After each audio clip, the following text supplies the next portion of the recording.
हाल ही में केंद्रीय सतर्कता आयुक्त किसे अपॉइंट दोस्तों किया गया, ठीक है। इस पर लगाओ आप स्टार। भविष्य में आपके सवाल निश्चित तौर पे दोस्तों आपके सामने मिलने वाला है।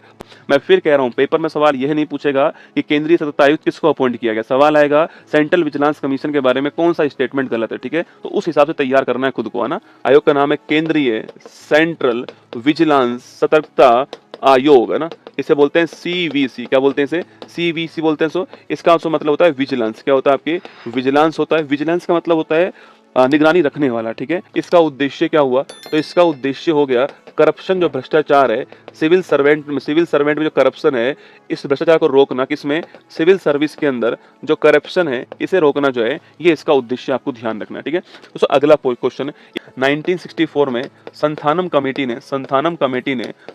समिति ने इसकी अनुशंसा की थी, रिकमेंडेशन की थी, लेकिन दोस्तों इसकी स्थापना लेट हुई थी, है ना। देखना आपकी यह संस्था वर्तमान में कैसी संस्था है? वैधानिक संस्था है, ठीक है।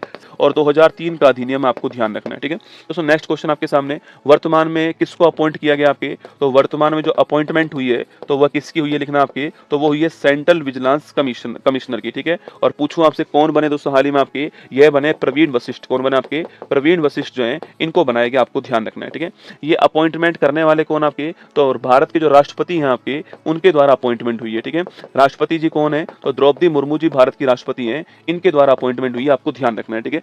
राष्ट्रपति को यहाँ पर सलाह देने के लिए एक समिति होती है और इस समिति के अंदर 3 मेंबर होते हैं, ठीक है। ये क्वेश्चन फंसेगा तुम्हारे एग्जाम में, स्टार लगा लो। वह मेंबर हैं, एक तो खुद प्रधानमंत्री जो अध्यक्ष होते हैं, ठीक है। एक होते हैं लोकसभा के विपक्ष के नेता, ठीक है। और एक यहाँ पर होते हैं गृह मंत्री। कौन होते हैं? गृह मंत्री। तो ये आपको ध्यान रखना है, ठीक है। ये सलाह देंगे दोस्तों आपके। पर मुझे एक बात बताओ, कमेटी क्यों बनाई दोस्तों? सोच के देखो आप, है ना। जिसमें नरेंद्र मोदी जी और अमित शाह जी शामिल हो, और 3 में से 2 मेंबर जिसके पक्ष में होंगे वो आपके अपॉइंट हो जाएगा बहुमत से। तो मुझे ये बताओ कि जब ये 2 शामिल हैं इसमें, तो मोदी जी और आपके मोटा भाई शामिल, अगर इसमें एक हमारे राहुल गांधी जी शामिल है, तो बताओ फैसला किसके पक्ष में जाएगा ना। राहुल गांधी जी कह रहे हैं मैं आ ही नहीं रहा यार, तुम भेदभावी हो, तुम दोनों जो है एक ही थाली के चट्टे पट्टे हो, मैं नहीं आऊंगा भाई साहब, दोनों तुम एक ही आदमी तो हो। फिर भी देखो कमेटी तो है, तुम्हारी जीके कैसे बढ़ाई जाए? तो ऐसे बढ़ाई जाएगी तुम्हारी जीके, जबरदस्ती कमेटी बना दी। कोई मतलब है इस कमेटी का? अब तुम याद करते फिर रहो कौन कौन शामिल है, कौन कौन शामिल है, तो कर लो याद। बाकी दोस्तों होने वाला कुछ है नहीं, आप जानते हो इसमें। अच्छा अगला पॉइंट आपके कार्यकाल की दोस्तों बात करूं, कार्यकाल कितना होने वाला है? तो कार्यकाल जो है वो 4 वर्ष या फिर